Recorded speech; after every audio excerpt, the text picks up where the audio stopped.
Nah dari situ akhirnya aman-aman aja deh. Nggak Nah, ada kejadian kebakaran apa gitu nggak ada ya? dari situ sebenarnya saya sepakat sih bahwa tempat ya kalau dalam konsep Jawa itu ada empan papan ya.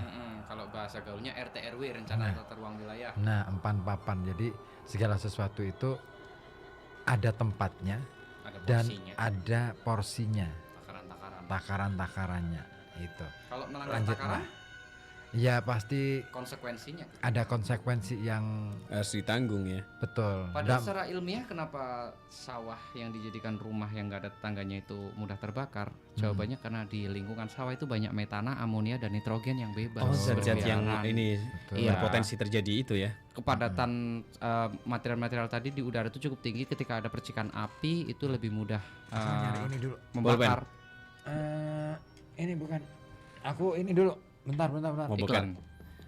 Gimana Mbak, lanjut Mbak? Lanjut ngobrol aja. Jadi ketika dengan kepadatan mineral-mineral yang mudah terbakar tadi, terus dengan kumpulan suhu panas yang tidak terurai karena di sawah kan entak-entak ya, Ya, apa enggak? Oh, jember terlalu lah. ini ya. jembar, Iya, jadi iya. panasnya itu bisa terakumulasi. Ketika ada satu percikan, bahan material mudah terbakar ada di situ, hembusan angin juga lancar kenceng karena nggak ada penghambat. Iya.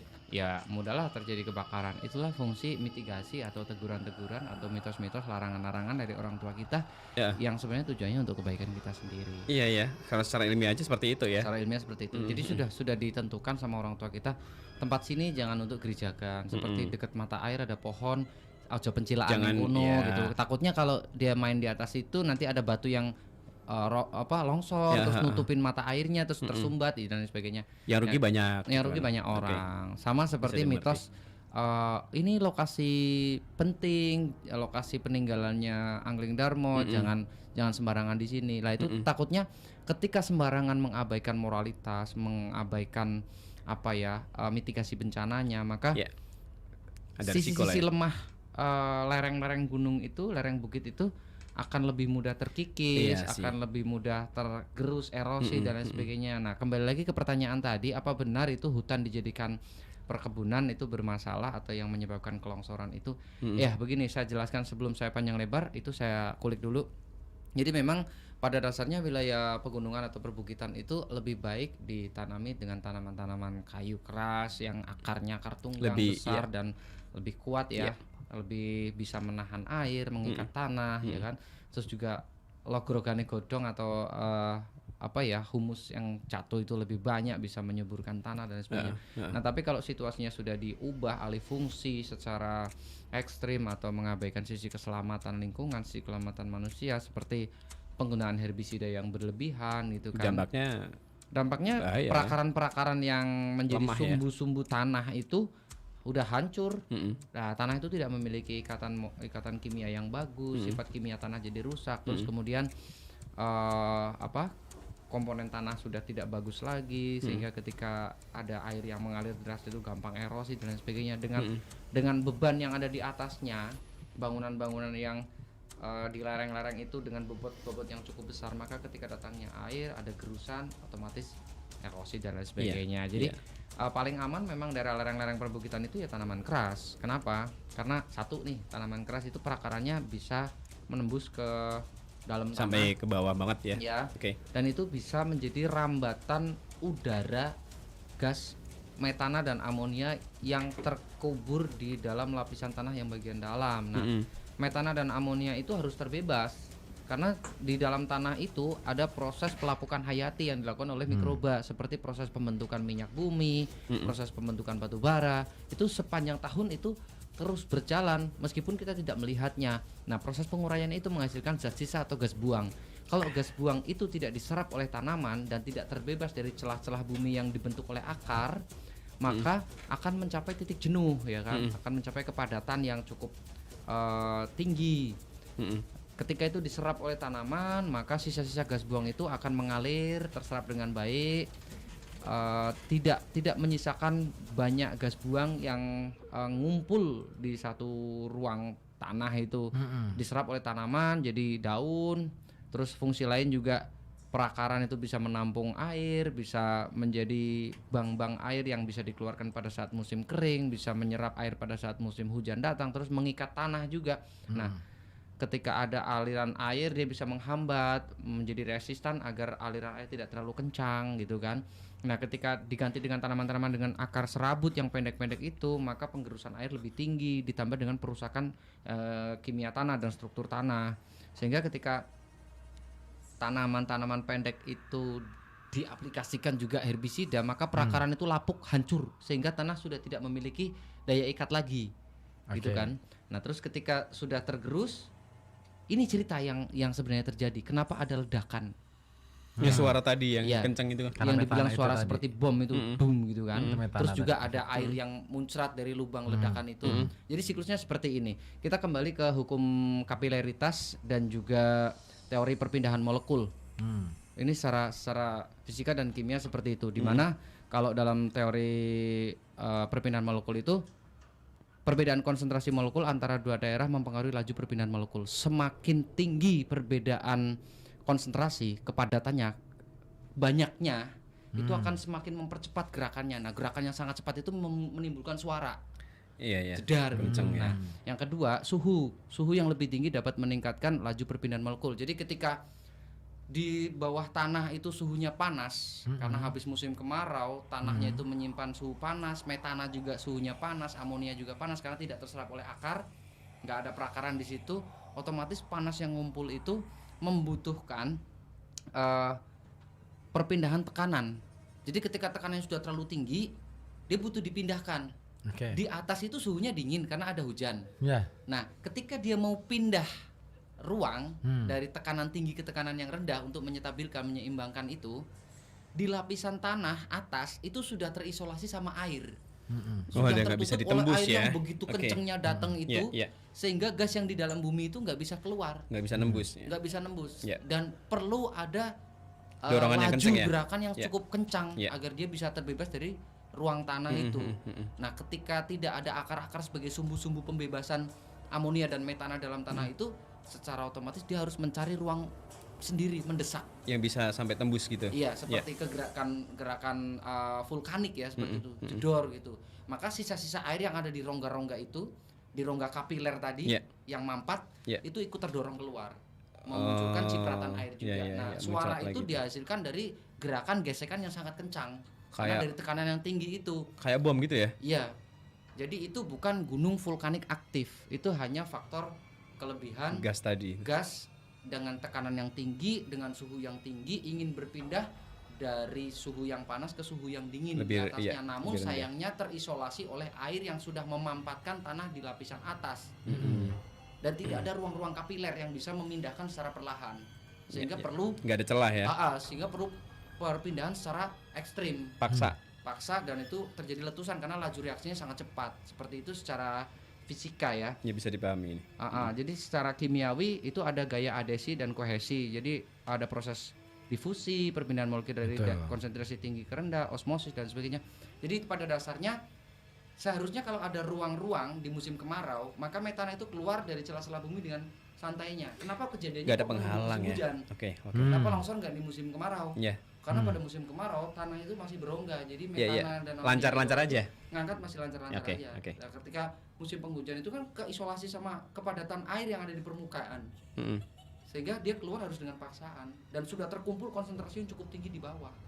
Maka perlunya kita menanam pohon-pohonan yang keras di daerah-daerah lereng gunung, dan juga warningnya daerah-daerah yang berpotensi kelongsoran itu sebaiknya jangan dihuni buat tempat tinggal ya. Iya, kalaupun mau terpaksa harus membangun di situ, gunakan terasering yang baik dan jangan gunakan bangunan permanen dengan bobot yang melebihi kapasitas gaya tahan tanahnya, kemampuan gaya topang tanah. Maka paling baik, paling bijak membangun rumah di daerah lereng itu rumah semi permanen, seperti rumah yang seperti ada di, kalau kita lihat ke Dieng itu rumah-rumah kayu gitu kan, yang konsep apa sih namanya? Joglo apa ya itu ya? Itu masih lebih ramah terhadap lingkungan situ ya. Rumah limasan panggung itu yang itu betul. Kayak di Blora. Ya, itu yang tidak memberikan tekanan berlebih masih sehingga ramah ketika ada tanah. gerakan tanah pun rumah itu masih utuh, tidak mengganggu ekosistem atau konsentrasi tanah di bawahnya. Masih lancar-lancar aja. Tapi sebenarnya dari tinjauan budaya ya misalnya ya, sebenarnya hal-hal semacam itu sudah dituliskan dalam beberapa naskah kuno ya. Jadi kalau misalkan kita ini ya orang-orang tua kita dulu, leluhur kita dulu itu menuliskan segala hal ya yang berkenaan dengan pengetahuan fisika, kimia dan lain sebagainya. Itu disimbolkan dengan bahasa-bahasa nama-nama dewa. Dewa itu banyak banget, termasuk dewa yang Suryo. menjaga bumi, itu yang ada di perut bumi itu ada namanya sendiri. Iya. Nah, Simbolik itu ya. nama-nama dewa itu sebenarnya mencoba kalau kita selami ya arti nama-namanya itu kita akan tahu bahwa oh ini maksudnya punya potensi apa. Oh kalau misalkan kenapa di gunung A itu dewanya berbeda dengan gunung B. Ada mana filosofisnya Nah, ya. di situ itu ngomongin soal potensi energi dan nanti ketika ditemukan teori tentang fisikanya dan kimianya dan lain sebagainya bersesuaian dengan apa yang sudah dituliskan itu satu. Yang kedua di beberapa saya pernah tuh menyinggung masalah Petung Kriono dan kawasan-kawasan yang ada di Pekalongan daerah selatan ya. Di sana banyak kita temukan yang namanya Arca Ganesha. Apa Gajah sih ya? Arca Ganesha? Simbol ilmu pengetahuan. Bukan. Apa tuh? Itu doa sebenarnya. Doa dalam wujud patung, dalam wujud arca. Apa sih makna doa? Kenapa sih saya bisa sebut doa? Ganesha itu putra dari Shiva. Shiva itu dalam Trimurti itu dewa perusak. Nah, daerah yang ditempati arca-arca Shiva, arca-arca Ganesha Ya. itu sebenarnya sebagai tanda bahwa daerah itu punya Rawan. potensi kerawanan bencana Ya. yang sangat semakin Lebih besar besar lah ya. ukuran arcanya Dan, berarti semakin bahaya. Potensinya lebih gede. Semakin bagus arcanya berarti semakin ngeri. Oh, sebagai petanda buat manusia ya. Semacam kayak warning di sini. Iya, Itu iya, warning. Iya, iya. Jadi EWS zaman dulu lah mungkin ya. itu sebagai semacam ungkapan bahwa Dewa Shiva ini kan merusak ya. Iya, dewa Nah, perusak. maka kemudian kenapa ditempatkan di situ Ganesha supaya Dewa Shiva itu tidak Merusak di tempat itu. merusak tempat itu. Ada anaknya di situ. Ada anaknya di Iya. situ, maka akan dilindungi orang-orang yang bisa ada di sekitar dipahami. itu. Akhirnya bagaimana masyarakat mensakralkan dalam tanda kutip untuk menghargai Menjaga, ekosistem menjaga. setempat, gitu. Iya, Betul. iya, iya. Nah, saya masih berusaha untuk mengulik kenapa Ganesha. Nah itu, apakah ada kaitannya dengan apa yang tadi bahan itu kemukakan mengenai potensi dalam bumi itu kan, yang metana dan sebagainya. Kalau kita tahu lah ya Petung Kriono punya kan mantan gunung tuh. Rogo Jembangan itu kan gunung besar, gunung vulkanik besar yang kemudian meletus dan akhirnya menyisakan danau di situ, telaga itu kan. Nah itu artinya kan potensi-potensi itu masih mungkin terjadi. Istilahnya kita nggak tahu proses alam seperti apa, tapi yang paling penting adalah kita harus mengetahui dulu nih potensi itu supaya nanti pengelolaan lingkungan di daerah Petung, Linggo, terus kemudian di daerah Kandang Serang unik lagi tuh. Ini masih misterius banget tuh Kandang Serang. Nah itu bisa membuat semakin bagus. Dan satu hal lagi, kita belajar dari toponimi, nama asal usul nama desa-desa yang kuno ya, bukan yang bentukan sekarang ya. Nah itu penting banget. Yang zaman-zaman purba itu pasti berkaitan dengan satu nama-nama pohon yang ada di situ. Kenapa nama pohon itu? Biasanya di situ ada pohon itu, dan kenapa pohon itu ditanam di situ? Alasannya pasti Iya, ada. itu. Berarti ada pengetahuan di dalam tanah itu. Ya kan? Kecocokan, Nah, kultur. betul. Misalkan ada warung asem, kenapa sih asem? Nah, di sana tanahnya kenapa? Belum ketahuan kan? Iya, Nah, iya, itu. iya. Nah, Karena memang tidak sembarang ngasih nama ke daerah itu kan, pasti ada Iya. alasan dan sebab tertentu. betul. Di situ dinamakan daerah itu gitu ya. Ya, kayak salaan berarti kebun salam. Iya. Waru misalnya. Oh, berarti pohon waru. Iya. Nah, setelah aku pelajari pohon waru, gila keren ini. Pohon waru itu ternyata sangat erosi. tahan erosi, dan itu dia itu apa ya istilahnya sepanjang musim dia nggak peduli musim, artinya berarti ini Selalu numbuh. soal di semua musim. ketahanan satu itu. Ya. Dalam tanahnya berarti Ya, ada apa ya, nih ya. gitu loh. Bisa jadi dulu lahan gambut misalnya Mm-mm. atau yang lainnya. Nah, kalau lahan gambut berarti perlakuan di atas tanahnya harus bagaimana? Iya, apa, menyesuaikan Tanam lagi. apa gitu. gitu Itu. kan. Mm-mm. Tapi kalau untuk apa namanya nama desa nih, siapa Oim ini juga katanya ngerti nih sejarah